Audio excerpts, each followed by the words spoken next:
1. Good evening and welcome to the January 27th, 2026 meeting of the Spakenville Union Free School District Board of Education. The board will immediately take a vote to enter into executive session for the purpose of seeking legal advice for contract negotiations. It is anticipated that the board will resume the public session at approximately 6:30 p.m. Do I have a motion to go into executive session? Do I have a second? Second. All in favor? Aye, passes 4-0.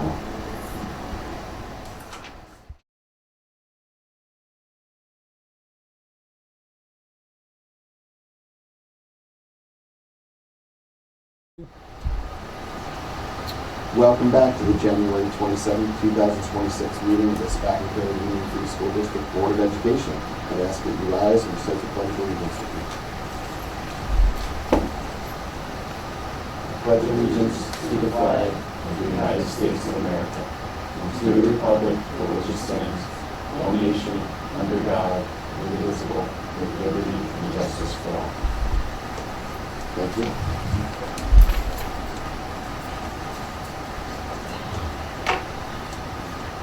Okay, item 4.01 is comments from the public on consent agenda items only. Public comment. Board discussion, anything that needs to be pulled and discussed. Okay, with that, I'll ask for a motion to accept the consent agenda as written. So moved. We have a winner, Sasha. Do we have a second? Joanne. Second. Okay. All in favor? Aye. 4-0. 6.01 is the second reading of policy 0111, Title IX. Any further discussion on that from the board? No? Okay, with that, I'll ask for a motion to accept policy 0111, Title IX. So moved. Got it? Second. Second. All in favor? Aye. Okay, that passes 4-0 as well.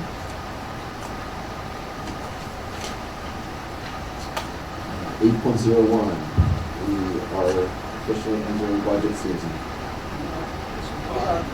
Here we go, Val. Good evening, everyone. This is the first and second regarding the 26-27 budget.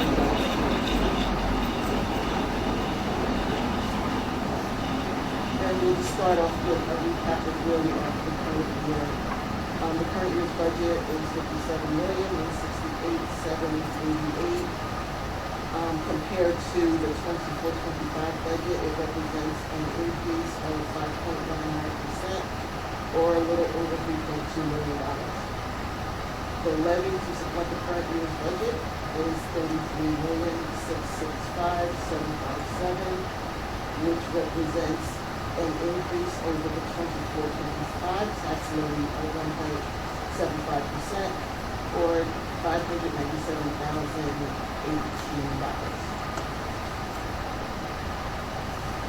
Starting to look at assumptions for the 26-27 budget, TRS rate for the teacher's retirement system is estimated to be 9.59% of salaries, which is a slight decrease over the previous year, the current year. For ERS, we are looking at a slight increase to 17.6% of salaries. The annual change for the CPI for 2025 is 2.7%, which is a slight decrease over the 2024 CPI of 2.9%. Other components of the assumptions for the 26-27 budget is current salaries, and those salaries are dictated by the current collective bargaining agreements that are in place, and will provide estimates for those contracts that are ending June of 2026, if those contracts have not been settled prior to the budget adoption. For BOCES services, we're looking at an estimate of 5.8% increase over the current year's services. Special ed tuition, again, 5.8%, kind of based on historical trends. We'll refine both of those numbers as BOCES is in the process of preparing their budget, so we'll get a better number for that. And we'll look at tuition for the special ed tuition rates that will be anticipated for the 26-27 school year. Health insurance. Right now, it is estimated somewhere between 15 and 17% increase over the current cost. That's very significant. It's probably a little more than double of what the historical trends are. So that will be a significant increase for all of the school districts in Washington. We do not anticipate any additional borrowings, so debt service is currently going to stay where it is. Other things that we're going to consider for the budget, retirement breakage and any additional staff and retirements. We have had some discussions about staff and retirements, so those discussions will continue as we define the budget. The other impact is going to be the final BOCES costs of TRS, ERS, and health insurance costs. Hopefully we'll get better or closer estimates we receive in the budget process. We're going to look to do some equipment and vehicle purchases. This year, most of that will be facilities related vehicles and equipment. And also the biggest component is the final state aid allocation. The government budget has been released, and it looks as though the district will get an overall increase in state aid over the last year. Budget process that the district uses is we do a line-by-line budget by function. So there's facility budget, instructional budget, transportation, and all of those are broken down by direction. We'll review the budget modifications during the process and as additional information becomes available. We will refine the ERS, TRS, BOCES, and some of the discussions that we've had with the building administrators. We'll prepare draft budgets, which will be presented to the board at each board meeting. Dr. Finielli will present the final superintendent recommended budget. After that, we will ask the board to adopt that recommended budget. And at that time, we will present the board with the three-part budget format, which will be to our capital administrator and the program. The calendar for next 3 or 4 months will be budget discussions at the next meeting. The first draft budget will be at the February 24th meeting. We've identified the key budget factors. March 10th will be an update and refinement of the budget numbers. March 24th, Dr. Daniel will present the superintendent's budget. On April 14th, we'll be asking the board to adopt that budget. On May 5th, we will have the required public open hearing. And May 19th, it comes to a combination with the budget vote and the election of office.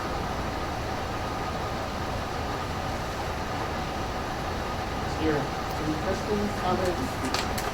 We're very aligned. That's that kind of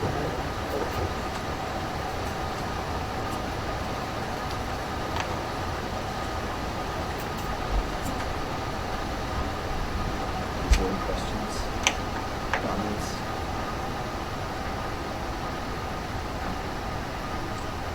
Too early to Not comment.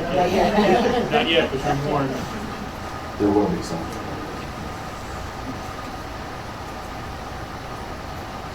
Okay, thanks, Tom. 8.02, the goals update. This will be an update from the goals presentation we had in September. This will probably be quick. We're just kind of giving an update, and there'll be a full goals report a few months from now to go over quicker. So we had 2 main goals. First one dealt with facilities. We'll talk about this a little bit. the first goal overview, identify district-wide facilities and programmatic needs, support district short and long-term strategic plan, and then really look at, create an inventory of repairs, upgrades, enhancements to the physical plant to support our program. So some of the things that were already been done, been working with the buildings. Val's been very instrumental in this. Building administration is kind of saying what they're thinking their building needs. And then we also have the district level telling us, adding to what we think is needed also. This also is really including our architects and looking at our plans prior to that, all our facilities plans. Look at kind of a three-step process here we're doing. We're doing an energy audit, kind of look at where we can save on that end. We're doing some safety and security audit. We look at what we can do and make recommendations, to improve district-wide safety.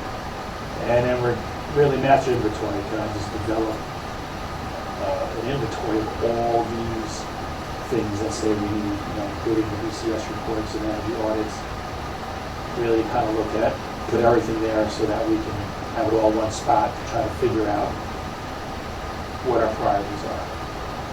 So if you look at the master inventory, building level assessments, district level assessments, recommendations from the safety audit, and recommendations from the energy audit, that's going to be the key factors in that.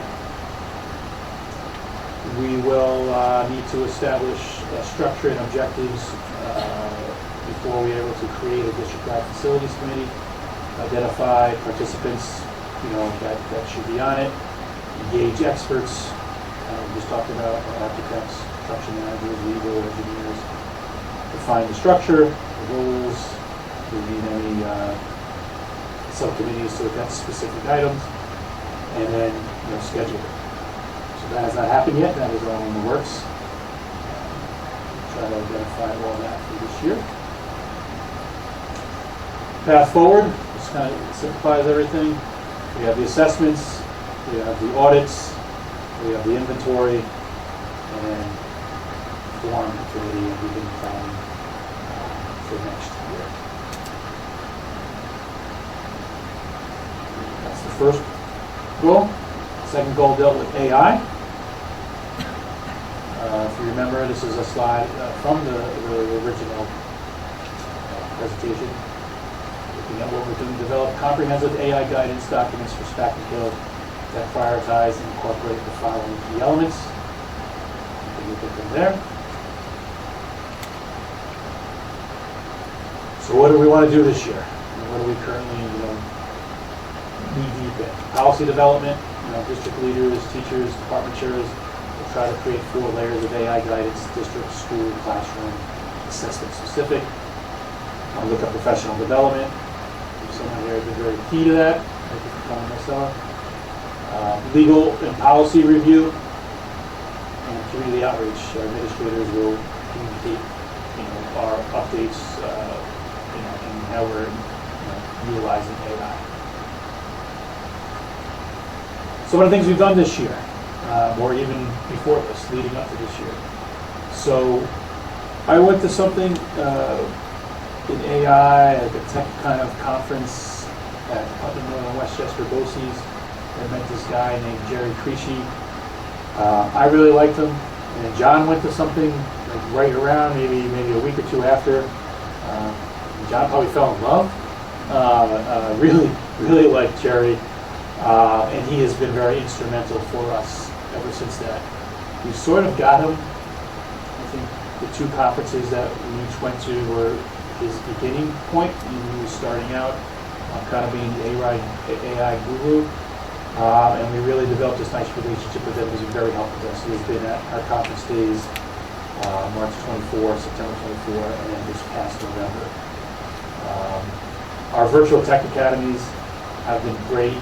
Marcella puts them together, and Jerry Creasy has come and he's put on some PD within that. And that virtual tech academy is for our teachers. And it's just their name. So Byrne has done a great job with the PD. So what specifically would have been some of the PDs? So myself and Mr. Farrell went to a AI for administration. It was very informative at our own Dutchess courses in August. We put a team together for a AI Circles, which is a team that meets monthly to really look at AI in the classroom. There's a thing called AI in 30, which is once a month, maybe once every other month, for 30 minutes. Jerry Creasy actually hosts it.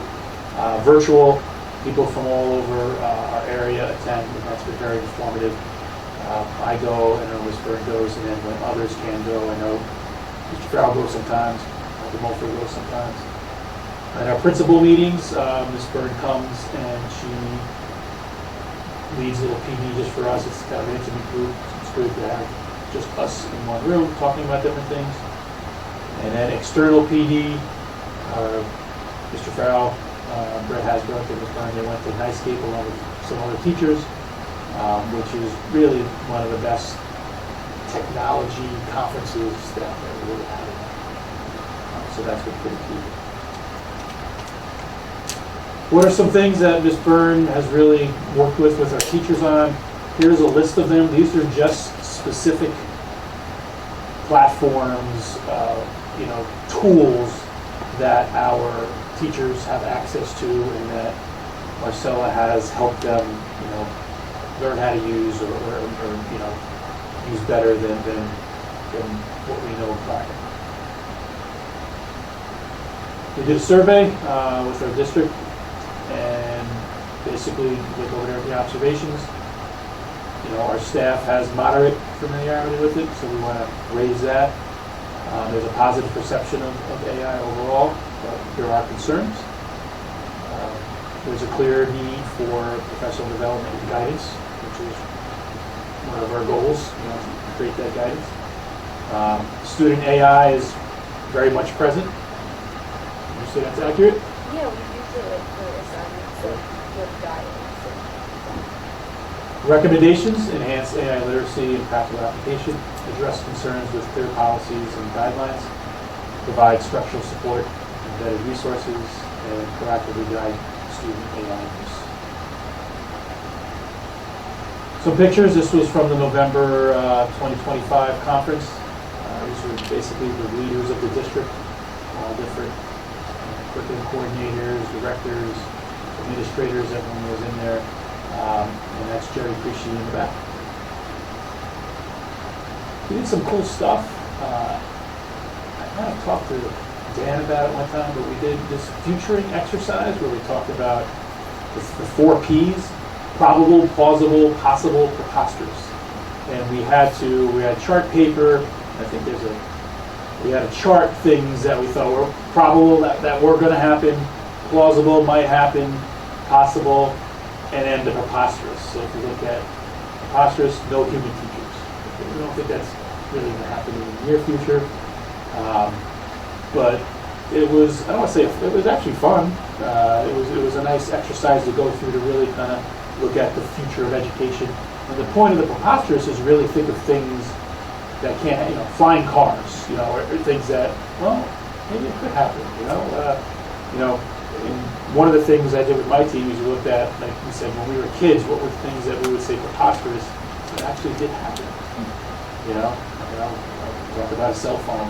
Would you be able to look things up or take pictures or whatever with your cell phone? So that was a pretty cool thing.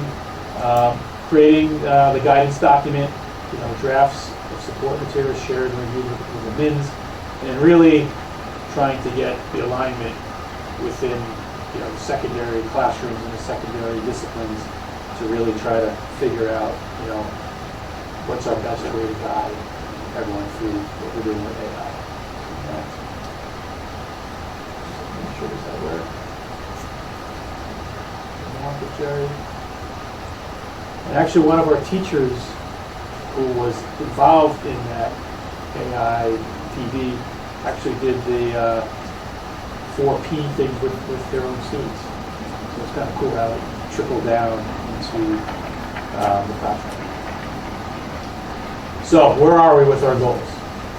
So we kind of developed the AI guidance documents. Phase 1, initial draft shared with administration, reviewed by our grade level chairs and our curriculum coordinators.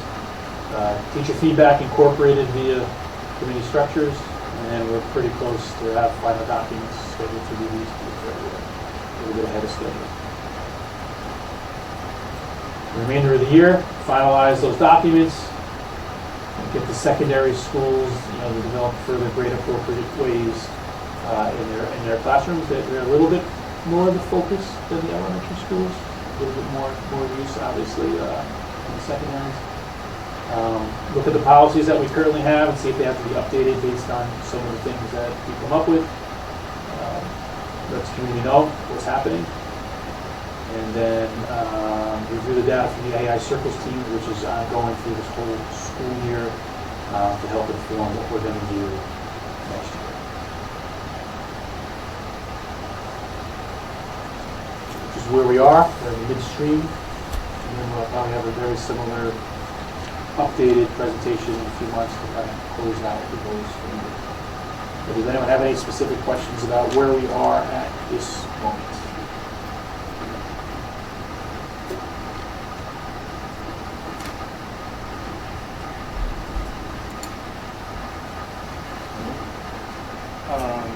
When do you expect the energy management of or you know if possible? What that seems like. No, the energy audit is about 90% complete, and they're working on the draft report, so I'm expecting to get the draft report within the next week. It's $30 or so. What do you think? Get the master inventory from the energy audit is $30 or That's everything. So what we've learned from the billing assessments, what we learned from the district-wide, and then everything goes into one. That's not complete, right? every district funds $30 Those assessments are good. Yeah.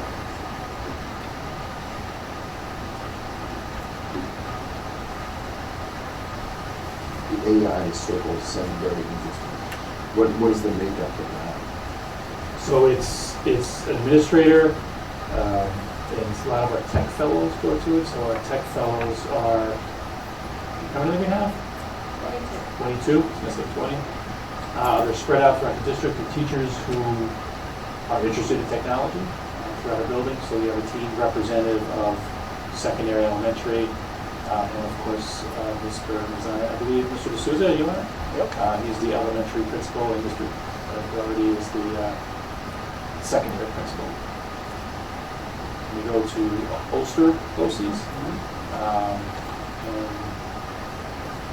they work as a team, so it's like one team there, so whatever is happening, whatever we're learning, we're actually learning it together.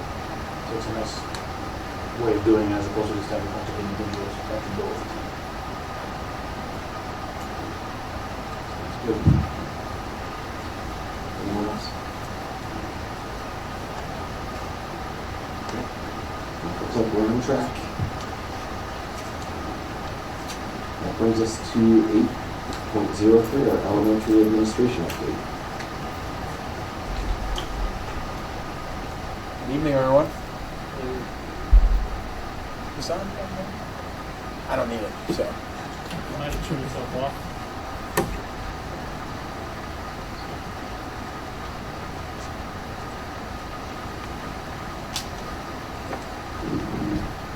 So Sandra, I'm going to show the video at the end. Is that okay? All right. So always a pleasure to come and kind of update you on how we're doing. Since the break, we have hit the ground running at Hagen. This is our spelling bee season. So the students get their classroom bee study guide before they leave for the holiday break. I send a letter home kind of explaining all the different P2 traits that go into putting yourself out there and taking a risk and challenging yourself to study and win your classroom bee. At this point, we have all our classroom bee champions. They will present in the school spelling bee tomorrow. And whoever our Hagen representative becomes, will go on to take the regional qualifier, which is a very hard exam. I've sat through 3 of them now, and I am no help to the child. It's very difficult. So the kids that make it to ESPN, kudos.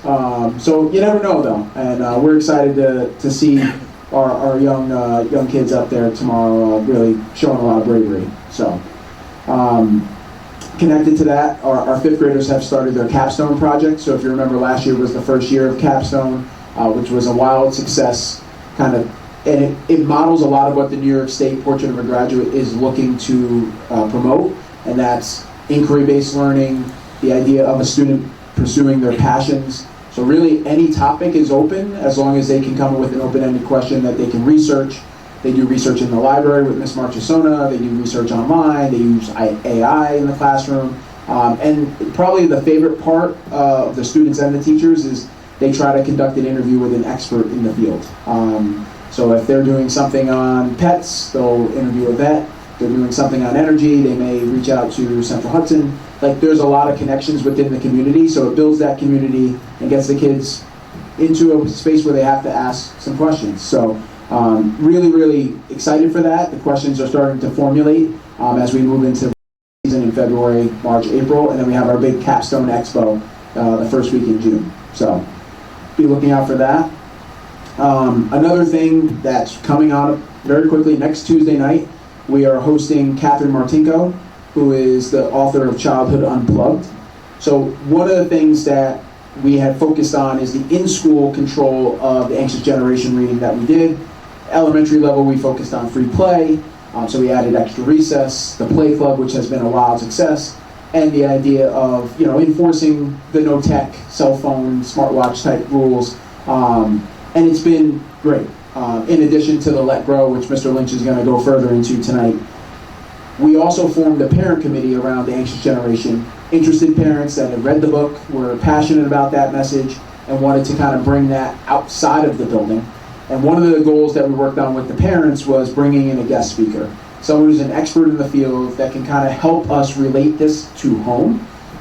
So now we have looped in Mr. Lewis, Mr. Doherty, and our parent committee to bring in Catherine Martinko, who really speaks to the how. So we know the why, we know what we want, and there's a lot of parents that are fighting that screen battle. I'm one of them at home. And she is an expert in the field in telling you how you have those conversations, how you set those limits for a productive home environment. So we're excited, we're happy to host her, and I think it's going to be a really big success. So look out for that. And then the final piece, which the video will take over, is our mural. So Nassau last year, with the help of Mrs. Saccone, Joe Pimentel, our muralist, formed the Sensory Mural. And we knew we wanted that as well. And this year it was Hagen's turn. When you see the turnout or the final product, I think you'll be pretty wildly impressed. The fact that they were able to put this all together so quickly, lots of time and energy went into it. A big shout out to Dave and Pete in our maintenance department for all the hookups that you're about to see. So right on the wall where they go in for the lunchroom, they touch it anyway.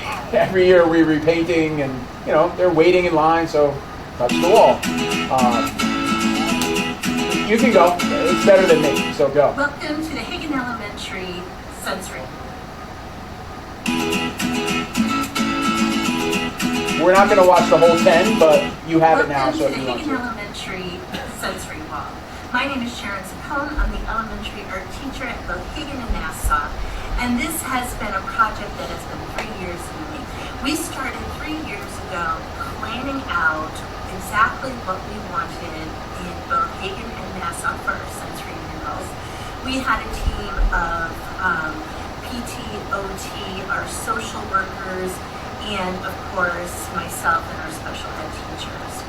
And what we looked at is what are the social emotional needs of our students and how can we incorporate their needs into a large mural that they can have a hands-on experience with. What we came up with in both buildings is a way to address the 4 zones of regulation through different aspects of the mural. We used earth, air, fire, It's actually and using water VR as technology, part which is of pretty wild. the to structure sketch the of the mural. mural. And in each of those areas, we have a different zone of regulation. And I'm going to take you through all of that today so that you can see what part of the sensory mural is that students are encouraged to touch. That's So her grandma's many times phone. they're asked to have a hands-off approach to things in our building. But this is one time when we're encouraging students to experience firsthand the entire wall. This has become a place for students to come sit when they need a little bit of time away from the classroom stresses. We can use this wall as a teaching and learning space as well. So let me take you through each area of the mural and give you a close-up look at what we are working with. The first zone of the mural is the water zone.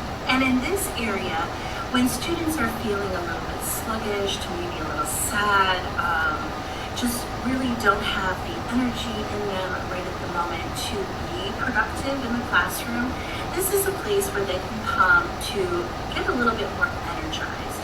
We have different breathing exercises that the students can go through. We also have different things like octopus yoga or jellyfish yoga.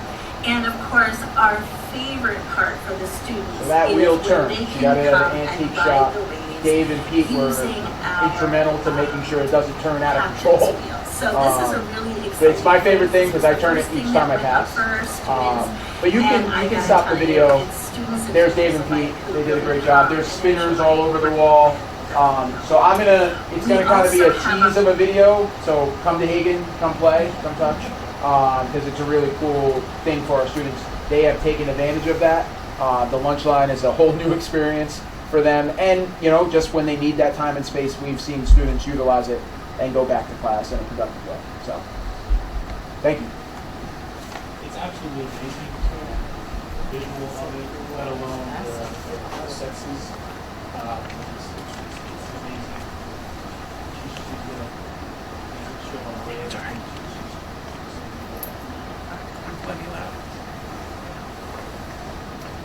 All right. Good evening, everyone. I can speak to the sensory mural and what a phenomenal job. And I think people know Mrs. Saccone is retiring at the end of the year, which is just an immense loss for all of us. But we joke around that we'll not only need to replace her as an art teacher, but it's almost a whole nother position to keep that wall up the way that it is, because when Mr. D'Souza says that every kid touches it, they really do. That's what she wanted. It's really beautiful. So I'm going to start off my report a little differently. We often talk about celebrations, and December, the last time we were here, was kind of that with the holidays and concerts, kind of that on steroids. But when looking back on January, what really jumped out to me was, and something that we take a lot of pride in Spack and Kill, is actually professional development. And how are we making principals better? How are we making teachers better? How are we making teaching assistants better? And the first four things right off the bat that jumped out that I'll share with you. We had the Poughkeepsie Children's Home come in and work with our teachers on trauma. And ACE is really built off of the work that we've done with Dr. Donna Ryder, who we've spoken about at length. Mr. D'Souza also mentioned the portrait of the graduate. We tend to think of that as a high school thing and a secondary thing, but the way that New York State really has envisioned it is it starts at pre-K. And so BOCES had an event only for elementary people, and I was there with Mr. D'Souza, Mr. Farrell, and Dr. Fanuelli. It was really us learning about the portrait and really applying what we already do for each of those buckets and things that we brainstormed that we think we need to do to kind of add to the experience throughout the school system. The third thing we had, and I don't know, how much people follow this. I'm really fascinated by it. But over the last 5-6 years, in any news outlet, you could read about the science of reading and kind of the reading wars. We've talked about it here. We've done extensive work with that. And this was kind of predictable, but New York State, kind of to follow that up, has developed what they are calling the numeracy briefs. In math, not that it has been forgotten, but it's certainly taken a back seat to reading over the last 5 or 6 years.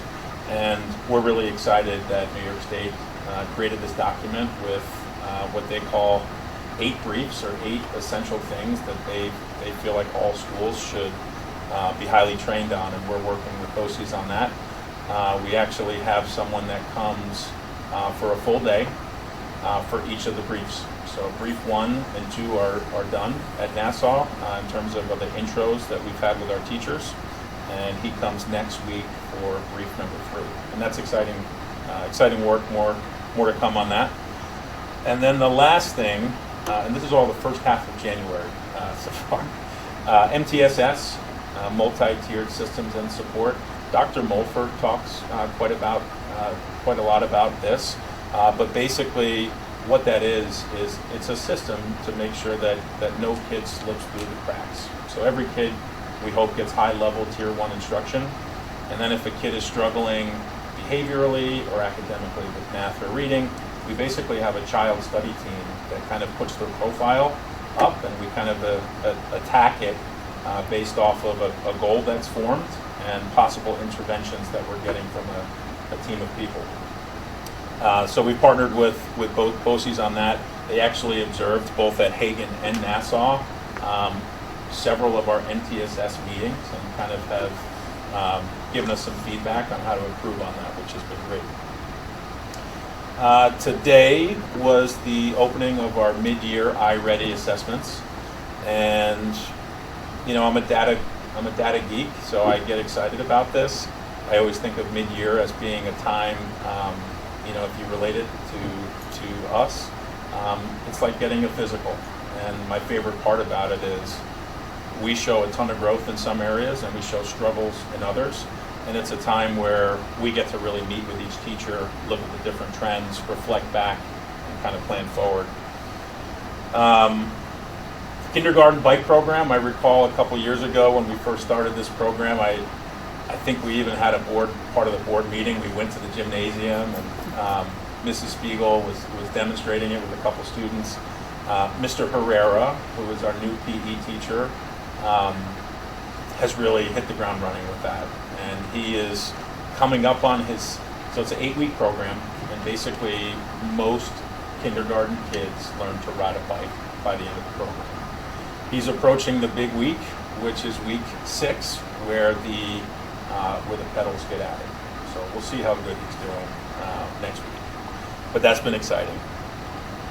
And then the last thing that I'll add, Mr. D'Souza talked about Catherine Martinko. I'm excited about that as an educator. Also, frankly, a parent. She has some incredible strategies, and the different battles that we all face at home are very different when you have a 4-year-old compared to a 13-year-old. But one thing that I thought the board, and I don't know if Dr. Fanuelli has mentioned this yet, but so Lenore Skenazy is the founder, one of the co-founders of the Let Grow project, and I know we've spent a ton of time talking about that.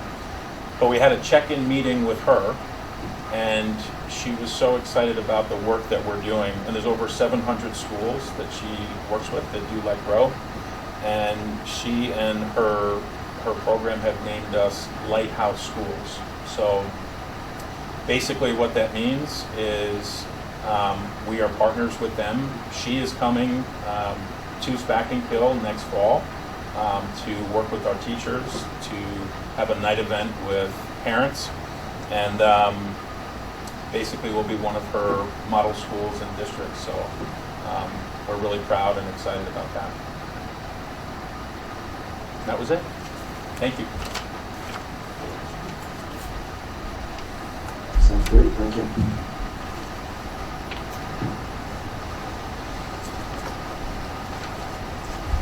That brings us to item 9.01, board correspondence. So we had 2 emails with regard to issues with students that are being addressed by the administration. And as a follow-up to the email discussed at the last meeting with regard to the previous capital project. Our district engineers have taken a look at that, and that will be addressed to the person that wrote that email this week. 9.02 is comments from the public on non-agenda items.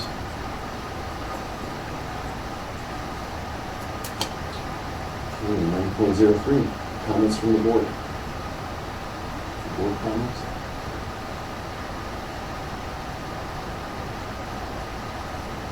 Okay. So with that, this will turn over to 9.04, comments from our superintendent. Thank you. Just a couple quick ones. One is I hope everyone was safe over the past weekend in dealing with the amount of snow we got. Thank you for your patience this morning with our delay. But we got in and then got back to school. Do want to talk a little bit about having Catherine Martinko come next week, next Tuesday, a week from today. If anyone could come, anyone listening, I think it'd be great to come. This is an amazing event for us to have, the author of this book to come and really give strategies to the parents. It's really amazing what we're doing with this movement, and I really, Mr. Lynch didn't really give it as much respect as it is, but being chosen as a lighthouse school and a lighthouse district is amazing. I was on that call. I think they only have 5 in the entire country. So, for them to look at us and see that, what we're doing, what started up, really last year as just a goal. We read the book, happened to see the book, bought it bought it before pre-sale, got it, so excited about it, came to the administration, and I found that a couple of them already bought it. We already were looking at it. Turned into a book talk, turned into a goal, and it turned into more and more. It keeps on giving. So definitely excited by that. That's amazing, and to be able to have her come and speak next year is going to be awesome. So kudos for that. We'll probably talk about that more like in the newsletter as that comes. But that's amazing, and congrats to Dufferin Clinton and Eric for leading what's going on there with the Let Go. And that concludes my comments. That's it. Thank you very much. With that, I'll ask for a motion to adjourn the meeting. So moved. Do I have a second? All in favor? This is 4-0. We'll see you in February.